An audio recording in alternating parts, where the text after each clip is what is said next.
విజయనగరానికి వస్తున్నాం అంటే చాలా సంతోషం అవుతుంది. ఆంధ్ర చైతన్యం అనేది ఉప్పొంగుతుంది. కత్తులను గంటములు కథను తొక్కిన విధంగా అన్న పద్ధతిలో ఇప్పుడు సాహిత్యం, సంగీత సాహిత్య సమాజంలో సామాజిక చైతన్య గీత అన్నట్టుగా రెండు కలిసి ధ్వనించేటటువంటి సందర్భం విజయనగరం అవుతుంది.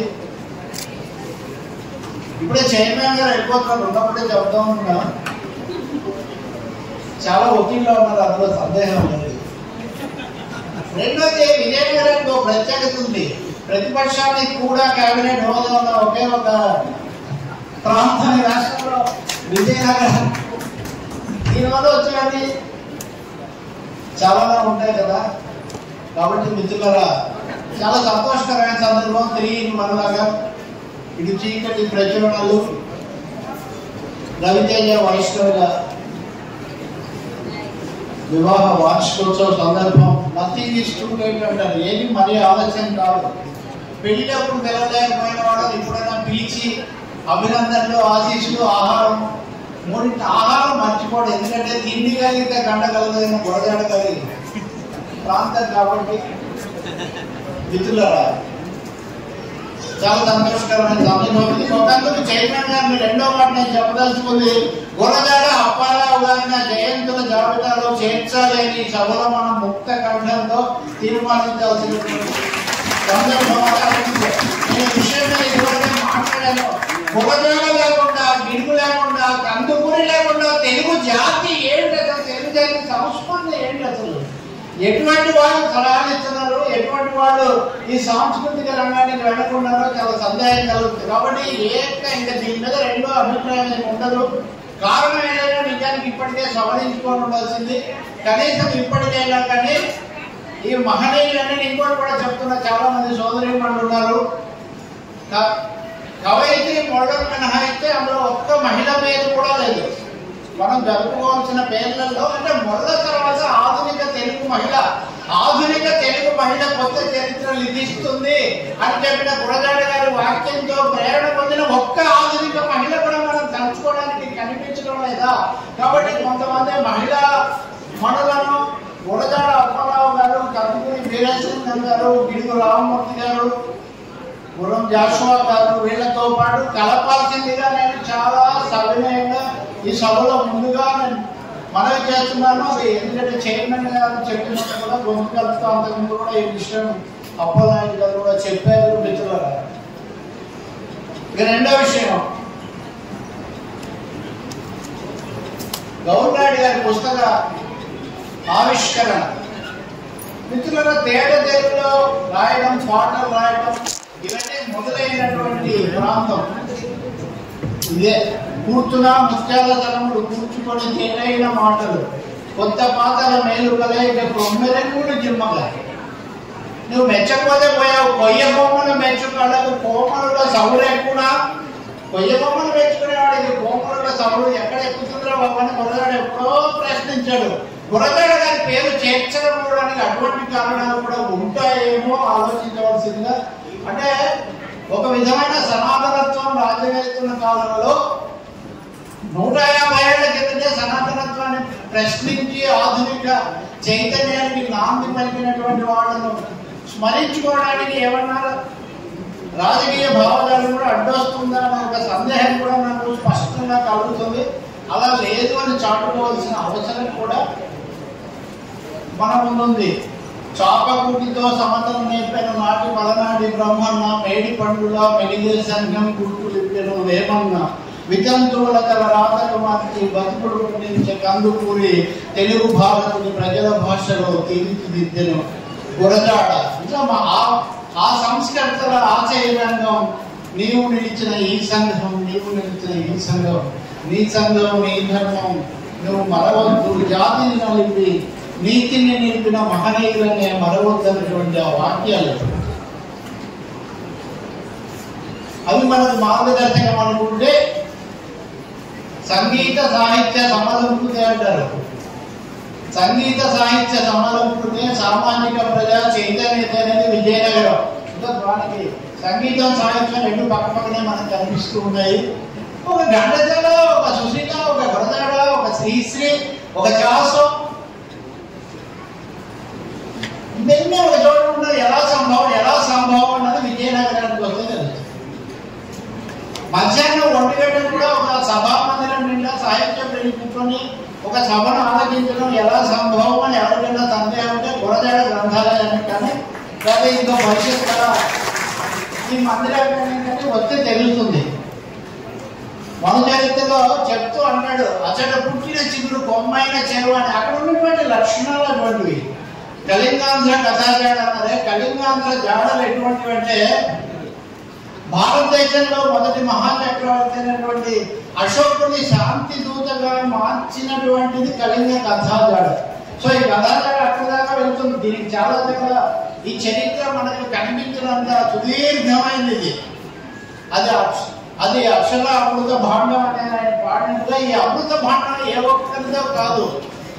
పాడుదమా స్వేచ్ఛా గీతము, ఎగరేయుదమా జాతి పతాకం, చాలా అవసరమైన పాట.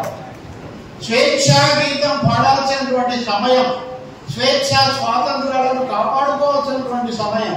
దేని నుంచి స్వేచ్ఛ? దోపిడీ నుంచి స్వేచ్ఛ, పీడనం నుంచి స్వేచ్ఛ, అజ్ఞానం నుంచి స్వేచ్ఛ, అహంభావం నుంచి స్వేచ్ఛ, మూఢత్వం నుంచి స్వేచ్ఛ, అణచివేత నుంచి స్వేచ్ఛ, ఆంక్షల నుంచి స్వేచ్ఛ, నిర్బంధాల నుంచి స్వేచ్ఛ, పీడనం నుంచి స్వేచ్ఛ. ఒక్క ముక్కలో చెప్పాలంటే స్వేచ్ఛ లేని జాతి లేదు. అందుకనే పాడుదమా స్వేచ్ఛా గీతం, ఎగరేయుదమా జాతి పతాకం అన్నాడు. ఆయన జాతి పతాకం అన్నాడు, మత పతాకం అనలేదు, కుల పతాకం అనలేదు, ఒక రాజకీయ పతాకం అనలేదు. జాతి మతములన్నీ మోసపోకూడని అవన్నీ చెప్పినప్పుడు చివరికి ఏమన్నాడు? జాతం అన్నది పైకి లేచి లోకంలో రాణించును అన్నాడు గురజాడప్పారావు. అంటే సంకుచితమైన భేదాలన్నీ మనం అధిగమించి వెళ్ళినప్పుడు మిత్రులారా ఈ సందేశం కూడా అనే పాఠం మించింది లేదు. పాఠకు కవితలు ఒకటే తేడా. నిజానికి అప్పలనాయుడు గారు గౌరనాయుడు గారు రాసినవి చాలా మంది కవితలే, అవి పాఠంగా రాశాడు. కానీ పాడటం చేతనవుతుంది, పాడేవాడు ఉన్నారు. పాడించగలిగిన ఉపాధ్యాయ స్థానంలో ఉండి నిజానికి ఉపాధ్యాయులకి ఇది గొప్ప అవకాశం ఉంది. వాళ్ళు ఆగస్టు 15 వచ్చిందన్నా, స్కూల్లో వచ్చిందన్నా, జనవరి 20 వచ్చిందన్నా పిల్లలు వెంటబడుతుంటారు, రాసేవాళ్ళు సార్ ఈసారి ఏంటి ఏదో రాయాలి. చాందసారైన మనిషి కాదు, అభ్యుదయ భావాలు, ప్రజాస్వామిక దృష్టి, ముందు చూపు ఉన్నటువంటి వ్యక్తి కాబట్టి ఆ అవకాశాలను ఆయన గొప్పగా ఉపయోగించుకొని ఈ విధమైన పాటలు రాయగలిగారు. ఎన్ని కనుక మనం చూస్తే గంటేడు గౌరినాయుడు అనే పేరు మనం గంటాల గాననాయుడు అని మార్చవచ్చు. గంట అంటే నిజానికి రాయలసీమలో ఇక్కడ కూడా అంటారు, గంట అంటే గరిట, గంట అంటే గరిట. సో గంట కూడా ముఖ్యమే, గంట కూడా ముఖ్యమే. గంట లేని గంట యొక్క బాధ, గంట యొక్క గొప్పతనం రెండూ తెలిసినటువంటి వ్యక్తి అప్పలనాయుడు. ఈరోజు గోరెటైన రాలేదు, ఆయన వస్తానప్పుడు గోరెటైన పాటలు దాంట్లో నేను ఒకటి పాడా. అలచంద్ర వంక గోరేటి వెంక చుక్కల దంక పాడుకో ఇంకా, ఇది సంకట మీద రాసింది. గవర్నమెంట్ గారిని చూస్తే కూడా అట్లాగే అనిపిస్తుంది కదా. ఆయన ముందు పాడాలని విధం ఇది వస్తుంది కానీ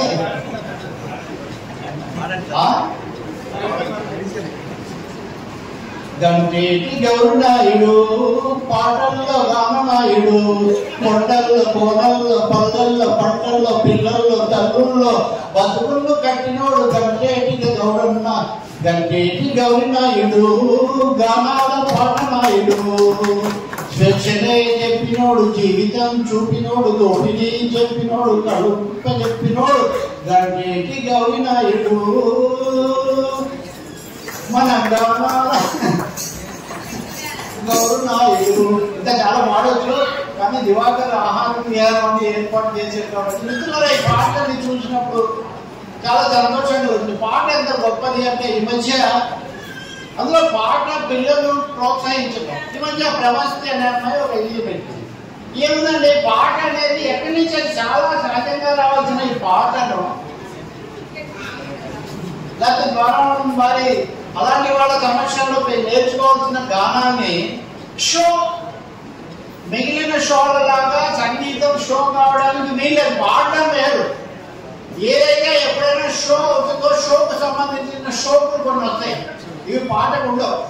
గవర్నమెంట్ అనే పాటలు నిరాడంబరమైన పాటలు. చాలా ఆశ్చర్యం కలుగుతుంది. ఆయన చెప్పి కొన్ని జీవిత సత్యాలు చూస్తే కార్యేషు దాతి కదా గొప్ప ఇది. భోజ్యేషు లంబా శయనేషు లంబ భోజ్యేషు మాత ఇవన్నీ. కార్యేషు దాచన మంత్రి అంటే ఇదంతా. ఆయన అంటాడు ఈ పొజిషన్స్ మారుతున్నాయి కానీ రాజుగారి పొజిషన్ అంటే మాత్రం లేదు. మీరు గమనించండి. అంటే రాజైతే మంత్రి, అన్నం పెడితే అమ్మ, అక్కడికి వస్తే రంభ. అంటే ఎటు తిరిగి స్త్రీ ఇక్కడే ఉండిపోతుంది బాబు. మీరు ఒకసారి చూడండి అని చెప్తాడు. ఒక అన్నకు ముద్దుల చెల్లి, ఒక బ్రీడికి వదపుల మళ్ళీ, ఒక రామయ్యకే కన్న తల్లి, ఒక రాముడికే కలుపు. ఆమె ఏమి తింటారు? ఆమెకేమి వ్యక్తిత్వం లేదా? అదే ఆ ప్రశ్న ఆయన చాలా గొప్పగా ఇస్తాడు. అలాగే పల్లెలో కరెంట్ వచ్చిన రోజుల్లో, కొత్త రోజుల్లో అబ్బో కరెంట్ వచ్చిందని మేము ముడిచిపోతున్నాం కానీ సాయంత్రానికి తెలిసినాయని పుట్టే గతి అవుతుందని చెప్పారు.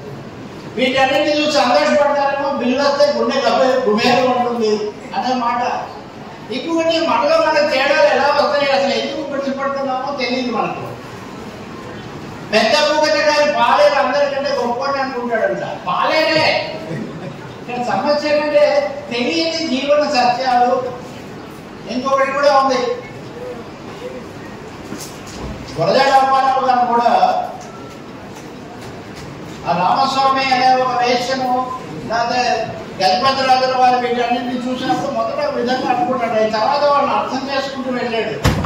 మధురవాడలాంటి ఒక గొప్ప పాత్రను ఆయన ఎలా సృష్టించాడంటే స్త్రీని, సమాజాన్ని కూడా అర్థం చేసుకున్నాడు కాబట్టి. అలాగే మన తర్వాత కాలంలో అమ్మపండు, చంద్రిక కథ ఇవన్నీ కూడా మనం ఇక్కడ పుట్టినటువంటి అవన్నీ అది ఎక్కడి నుంచో వచ్చినవి కాదు. ఎందుకు పుట్టాయంటే ఈ మాగాణం తెలుగు సాహిత్యానికి, తెలుగు చైతన్యానికి, పునర్వికాసానికి, అన్నింటికంటే ముఖ్యంగా మిత్రుల ఒక సాహిత్య పునర్వికాసానికి ఇది కేంద్రమైనది. వాడుక భాష మాట్లాడాలన్నప్పుడు వాళ్ళ మీద దాడులు చేశారు. కానీ ఇప్పుడు మళ్ళీ ఒకసారి సంస్కృతంలోనే నేర్చుకోవాలి, లేకపోతే హిందీనే నేర్చుకోవాలి అంటున్నప్పుడు మళ్ళీ తెలుగు భాష కావాలి. అది కూడా వాడుక భాష కావాలి. కూరగాయల వారసులు వేరే ఉన్నారు. కావాలంటే అవార్డులు మీరు గరికపాటి వారికి ఇచ్చుకోండి. కానీ సాహిత్య ప్రజాస్వామిక వారసత్వం మటుకు అది కాదని చెప్పడానికి మన గౌరవనాయుడు గారు, లేకపోతే అప్పలనాయుడు గారు, లేకపోతే ఇంకా చాలా మంది ఇక్కడ ఉన్నారు. కాబట్టి ఈ పెద్ద గ్రంథాలు, ఉత్గ్రంథాలు నిజంగా 300 పాటలతో వేశారు. ఇందులో మళ్ళీ ఆయన అక్కడ ఆగల పాట అనేదానికి నేను ఇందాక అదే చెప్పబోయా. పాటకు కవితకు తేడా ఏంటంటే కవిత అనుభూతి ప్రధానమైంది, లేకపోతే ఉత్తేజనిస్తుంది. మనం దానికి ఐడెంటిఫై అయితే మనం కూడా దాన్ని చేస్తాం. కానీ పాట అది కాదు. పాట ఒక బాట. పాటల బాట సారి అంటారే, లేదా బాటల పాట సారి అని కూడా అనొచ్చు. అంటే తన పాటలతో బాట వేస్తాడు కాబట్టి పాటలు బాట సారి అనొచ్చు. లేదా బాట వేసేలాంటి పాటలు మొత్తం స్వాతంత్ర పోరాటాన్ని చెప్పమంటే ఏం చెప్తాము? వందే మాతరం అని నినదించిన వందే మాతరం గీతం పాడితే చాలు కదా. భారతదేశం యొక్క స్వాతంత్ర పోరాటం మొత్తం. మళ్ళీ స్వాతంత్రం బాగాలేదు, అవినీతి పెరిగిపోయింది, అక్రమాలు పెరిగిపోయాయి, ఇవన్నీ అన్నప్పుడు వందే మాతర గీతం వరద మారుతున్నది, తరం మారుతున్నది, ఆపరం మారుతున్నది. ఈ మాట అంటే భారతదేశం యొక్క పరిస్థితి మారిందని మనకు అర్థమైపోతుంది కదా. దేశం అంటే మట్టి కాదే, దేశం అంటే మనుషులే. ఇప్పుడు మనకు కావాల్సింది అమానుష శక్తులు. ఇందాక మనం చదివినట్టుగా నేను ఒక విషయం చెప్పాను మా చర్చల్లో, రాతల్లో, అన్నింటిలో. చాలా మంది ఈ సందర్భాన్ని బట్టి చెప్తున్నాను. ఒక అంశాన్ని నొక్కి చెప్తున్నారు. పేరు అడిగారు, కులం చదవమన్నారు, బట్టలు ఇప్పదీశారు. ఇవన్నీ చూసి వాళ్ళు ఎవరంటే ఒక విధంగా చెప్పండి. నా దగ్గర ఎవడో కామెంట్ కూడా పెట్టాడు. ఒక మతం మీద జరిగిన దాడిని మీరు దేశం మీద జరిగిన దాడిలాగా చూపిస్తున్నారని.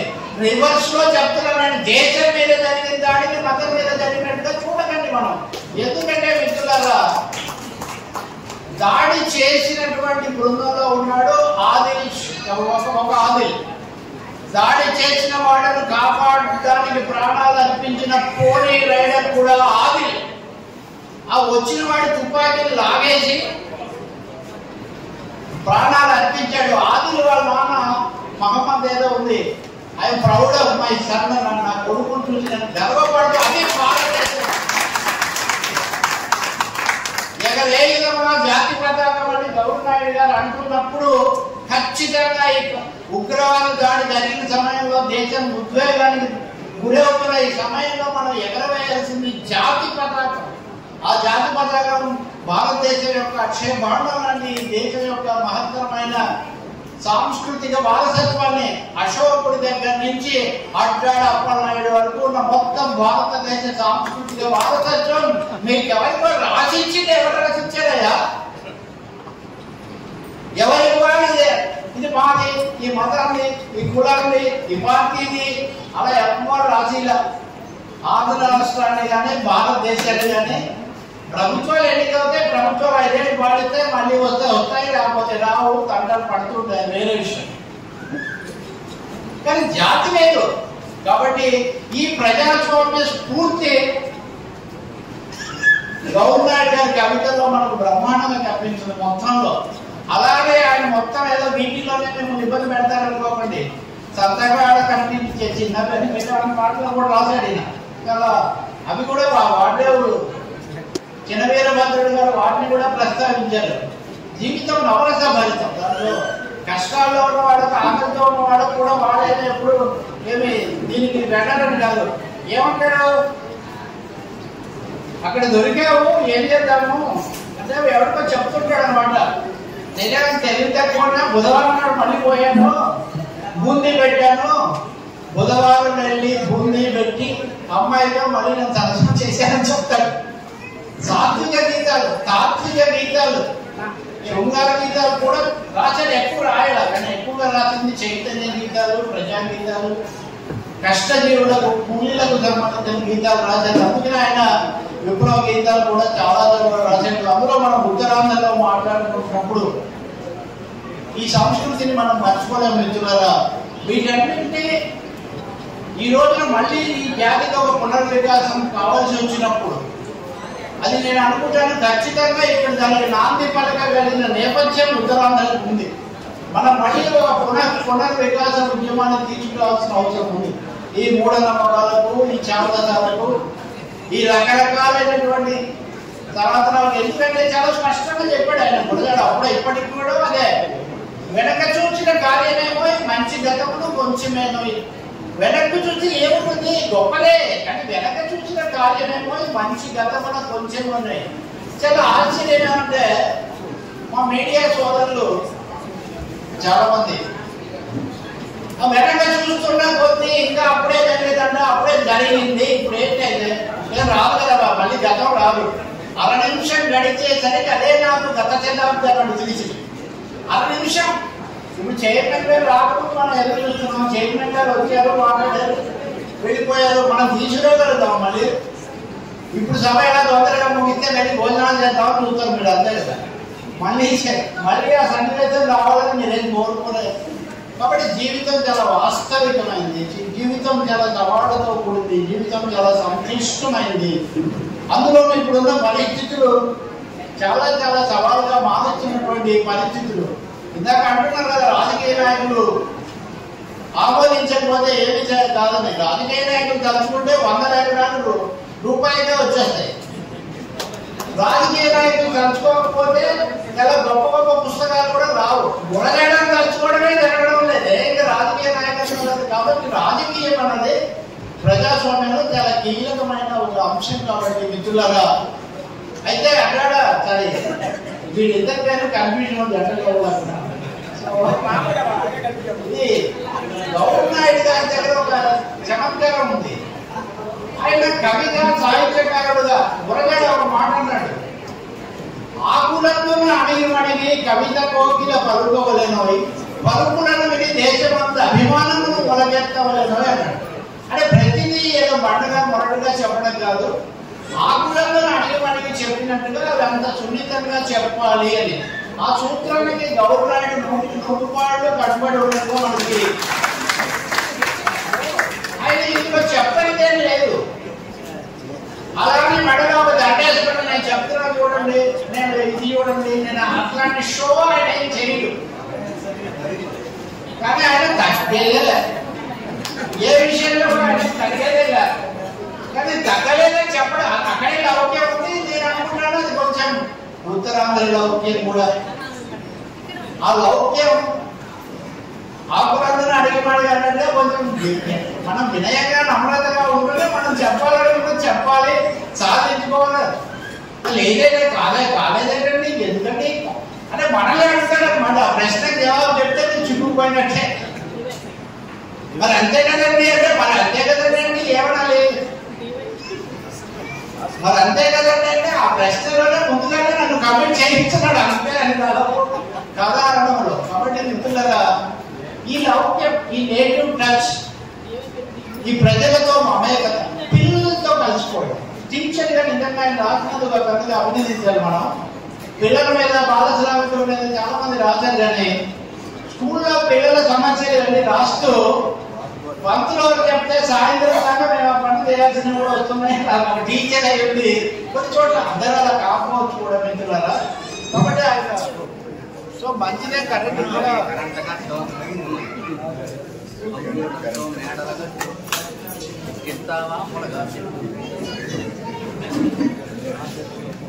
ఇప్పుడు ఈ సమయంలో చీకటి దివాకర్ గారు వచ్చి ఏర్పాటు చేస్తున్నాడు. మీరు చూడండి, ఇప్పుడు దివాకర్ ఇప్పుడు దివాకర్ గురించి కాసేపు చెప్తాం. అట్లా చీకటి వచ్చింది కదా, చీకటి ప్రచురణలు వెలుగుల కోసమని ఆయన పెట్టాడు. అంటే ఆయనకే డౌట్, మనకంతా అబద్ధాల హరిశ్చంద్రుడు, శోకాల ఆనందరావు ఇలాంటి పేర్లు ఎక్కువగా ఉండేవి. ఆ ఎందుకంటే దీనికి సూట్ అవుతుంది అలా అనుకుంటున్నాడు. కానీ చీకటి ప్రచురణలని దివాకర్ తెచ్చిన మరుషణం అది వెలుగులు పంచడానికే అని అందరికీ తెలుసు. ఆయన చెప్పాల్సినటువంటి అవసరమే లేదు. ఒక 25 ఏళ్ల నుంచి మిత్రులారా విజయనగరంలో ఈ సాహిత్య ఉద్యమాన్ని, పుస్తక ప్రచురణను, సాహిత్య సభలను చూసారా తెప్పించాడు. అది చీకటి మన కింద పనిచేసి వెలుగులు తెప్పిస్తాడు. అది చీకటి ప్రచురణలు వెలుగుల కోసం అంటే అర్థం ఏంటంటే వీళ్ళ పేర్లలో ఒక తమాషా ఉంది. ఈయన పేరు చీకటి, ఈయన పేరు దివాకర్, ఈయన భార్య పేరు చంద్రిక, వీళ్ళ అబ్బాయి పేరు రవితేజ. ఇప్పుడు కొత్తగా వచ్చిన వైష్ణవి మొత్తం. అంటే ఈ మొత్తానికి అడిగి తెలియ సమస్త గ్రహాలు గోళాలు మా పుష్టిలోనే ఉండాలి అని చంద్రుడు వాళ్ళే, మళ్ళీ వాళ్ళ అబ్బాయి, ఇవన్నీ కాక మళ్ళీ గౌరవ నాయుడు గారు, అప్పనాయుడు గారు లాంటి వాళ్ళు సపోర్ట్. ఇంకా మనం ఏం చేస్తాం సార్,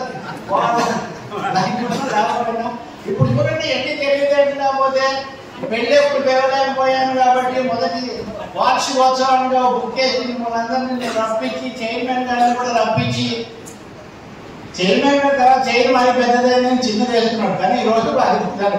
సో చైర్మన్ గారిని కూడా రప్పించి ఇదంతా ఎలా చేస్తాడు. నేను అన్నానే లౌక్యం అది ఎలా ఉందో తెలియాలంటే దివాకర్ని ఒకసారి చూస్తున్నాను. కానీ మిత్రులారా, ఈ లౌక్యాన్ని, ఈ సంబంధాన్ని, ఈ స్నేహాన్ని సమాజం కోసం ఉపయోగించేటటువంటి హృదయం ఆయనకు ఉంది. కాబట్టి ఆయన చుట్టూ ఇంతమంది చేరుతున్నారు, ఇంతమంది వస్తున్నారు. నేను ఇందాక అదే చెప్పబోయాను. షో వేరు, షోయింగ్ వేరు, డూయింగ్ వేరు. వట్టి మాటలు కట్టిపెట్టు ప్రతి దానికి గొడవల శ్రీశ్రీ దగ్గర మనం దొరుకుతాయండి వాక్యాలు. వట్టి మాటలు కట్టి ఇప్పుడైనా ఈ మాత్రం మాట్లాడుతున్నాడు. నేను సభలు మొదలు పెట్టిన కొత్తలో దివాకర్ రంగాడు అతను మాట్లాడేవాడు కాదు. అతను సభ పెట్టి ఆయన మహా అయితే స్వాగతం కలిగి కూర్చునేవాడు. కాబట్టి మిత్రులారా, సాహితీ శ్రవంతితో కూడా చాలా ముఖ్యంగా ఉన్నారు. సభ కూడా సాహితీ శ్రవంతిగా కాబట్టి ఇక్కడ సాహితీ శ్రవంతి, పుస్తక శ్రవంతి, గవర్నమెంట్ శ్రవంతి, వివాహ శ్రవంతి, స్నేహ శ్రవంతి, ఇన్ని శ్రవంతులు కలిపినటువంటి ఒక అపూర్వ స్రవంతి. ఈ అపరాహ్న వేళ మనం భోజనానికి సిద్ధమవుతున్నటువంటి ఈ సమస్య. ఇందులో ప్రతి పాట గురించి కూడా ఈ విధంగా నా దగ్గర ఉన్నాయి. అవన్నీ కూడా ఒక మాట కవులను క్రాంతదర్శి అంటారు. కవయ క్రాంతదర్శ అంటే భవిష్యత్తు చూస్తారని. ఆ విధంగా చూస్తే ఇక్కడే పుట్టి పెరిగిన ఆరుద్ర అనేవాడు చాలా గొప్పవాడు అనిపిస్తుంది. ఎందుకంటే ఆయన ఒక్క వాక్యం చెప్పాడండి. ఆ ఒక్క వాక్యాన్ని నిజం చేయడానికి భారత జాతి తలకిందుకు కష్టపడుతుంది. ఏదో వాక్యం, నువ్వు ఎక్కవలసిన రైలు ఎప్పుడో ఒక జీవితకాలం లేటుకో అన్నాడు. నువ్వు ఎక్కాల్సిన రైలు ఎప్పుడూ ఒక జీవితకాలం లేటు అని ఒక్క చెప్పాడు. సో చాలా జీవితాలు మారాయి, చాలా తరాలు మారాయి. కానీ ఈ ఒక్క వాక్యం పడుకు ఆరోగ్యం మాట నిజం చేయాల్సిందే కానీ ప్రధానమంత్రి గారి దగ్గర నుంచి అందరూ కష్టపడుతున్నాం. చూడండి, చాలా రైళ్లు వచ్చాయి, వందే భారత్ వచ్చింది, అది వచ్చింది, ఇది వచ్చింది, అదో చాలా మోడర్న్ టెక్నిక్స్ ఇవన్నీ కూడా చెప్పాం. మధ్యలో దురంతో, ఈ దురంతో వెళ్ళినప్పుడు నాకు ఆ దూరంతో నాకు డౌట్, దురంతో తెలియదు. అదేనా సంస్కృతం నుంచి దూరం అర్థమైంది కదా గ్యారెంటీగా. తెలుగులో దురంతం అంటే వేరే. ఇంతకు దురంతో ఎక్స్ప్రెస్ కూడా 3 గంటలు ఆలస్యంగా నడపడం ఆరుద్ర గారి వాక్యం మహిమ కాదండి. ఎవరితో ఒప్పుకుంటారా? మేము అందరూ 3 గంటల ఆలస్యంలో వచ్చినందుకు ఈ సమస్య ఉత్పన్నమైంది మిత్రులారా. కానీ ఆరుద్ర దాంతో పాటు ఒక గొప్ప మాట, ఒక హెచ్చరిక చేశాడు. రైలు లేట్ అయిందని చెప్పి నీ ఆదర్శాలు కళలో లగేది బ్రేక్ వన్లో వెయ్యొద్దన్నాడు. మీతోనే అడిపెట్టుకోమన్నాడు. నీలాల నింగిలో ఎర్ర జెండాలతో నీలాల నింగిలో ఎగరవే కొత్త మార్గాలకై అన్నాడు. కళను నిజం చేయడం కాదు కవిత్వం, నిజాన్ని కలగనడం కవిత్వ తత్వం. నిజాన్ని కలగనడం కవిత్వ తత్వం. ఆ నిజమేంటి భారతదేశ సమైక్యత, నిజమేంటి భారత జాతి ఔన్నత్యం, ఆ నిజమేంటి అంటే ఉత్తరాంధ్ర యొక్క ప్రజాస్వామిక సాంస్కృతిక వారసత్వం.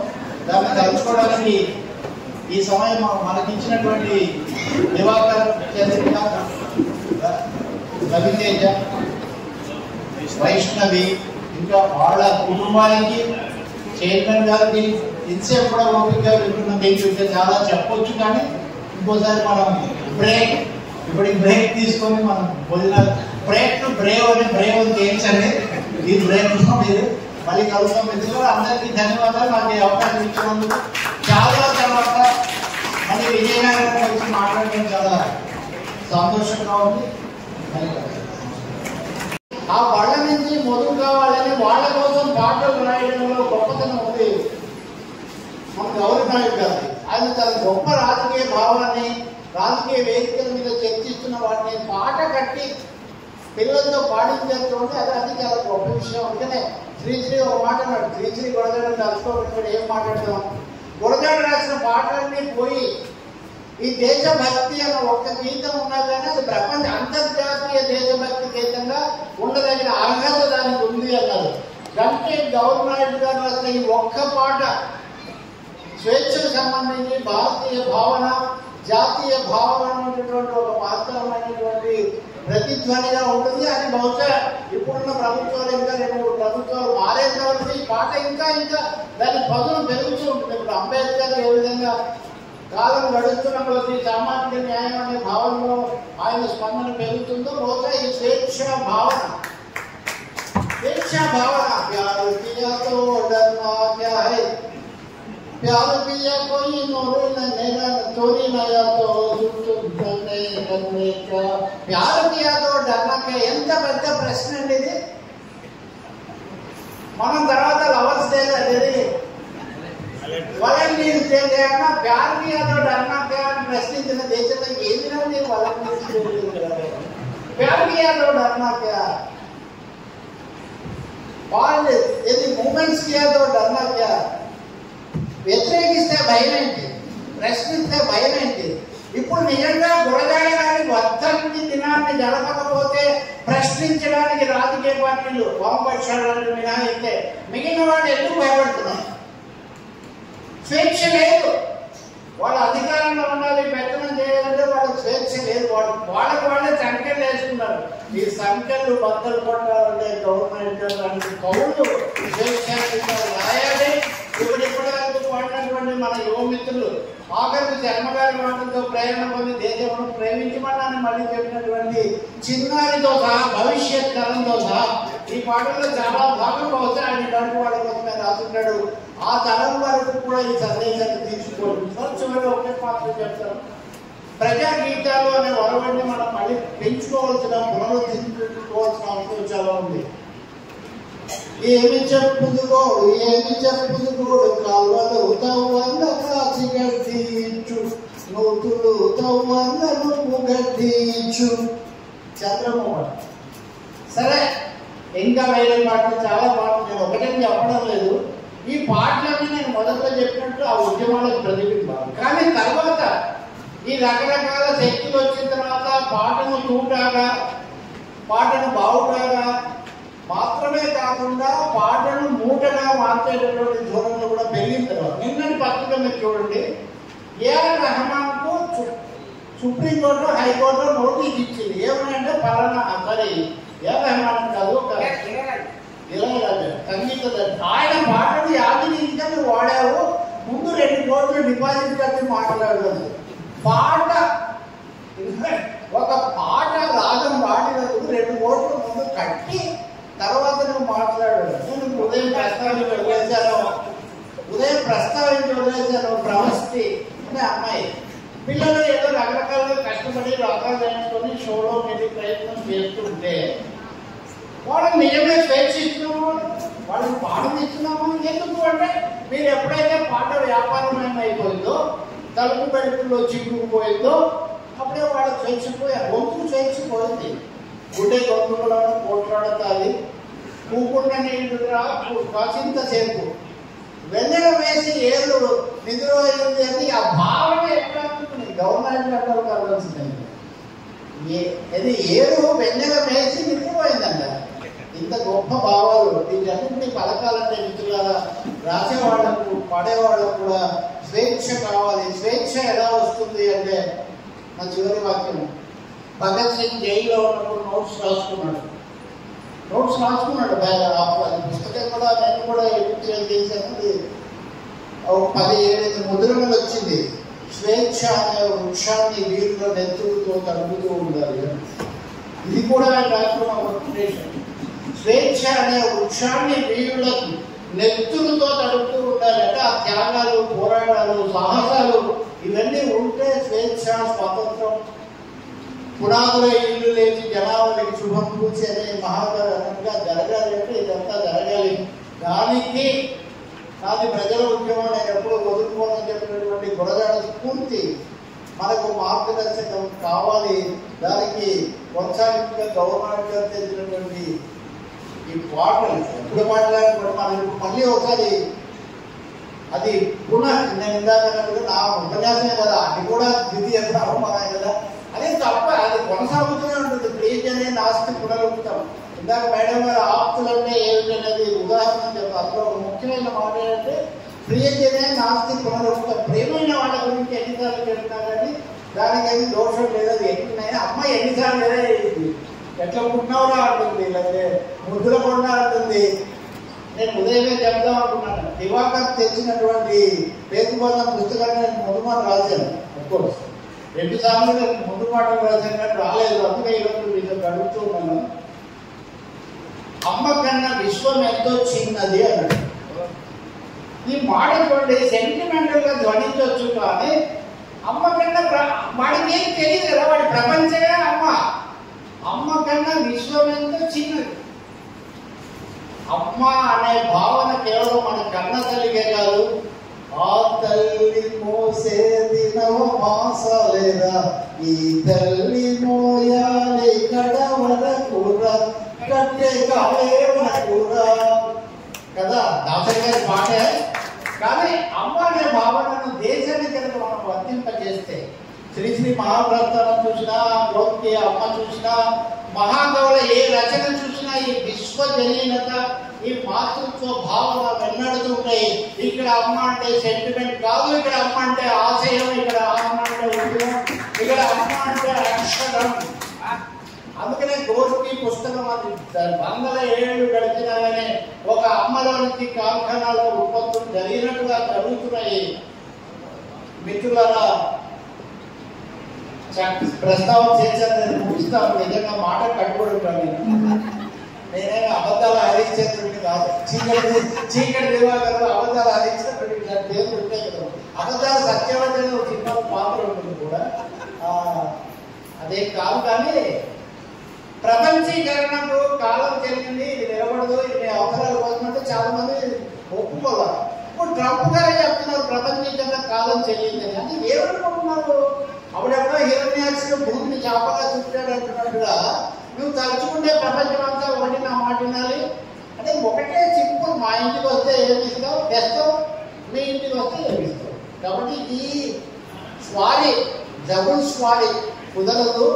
తప్పకుండా దేశాలు నిలదొక్కుంటాయి. తమ స్వతంత్రతను స్వేచ్ఛా గీతాన్ని పాడతాయి. అలా పాడాల్సిన సమయం వచ్చింది అది మనకు గుర్తు చేయడానికే ఈ పుస్తకం ఈ స్థాయిలో దివాకర్ చీకటి ప్రచురణలు వెలుగుల కోసం తెచ్చినటువంటి ఈ వెలుగులు నేను అనుకుంటాను తెలుగు నేలంతా తప్పకుండా పరుచుకుంటాయి.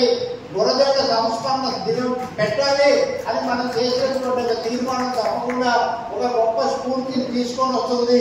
గురజాడతో పాటు గురజాడ బోధించిన దేశభక్తి ఆయన రాజుగారి ఆస్థానంలో ఉండి దైవభక్తి రాజభక్తి బోధించకుండా దేశభక్తి బోధించారు. అదే అది ఒక అడుగు ముందు చేశాడు, మహాకవులు చేసింది అంతే.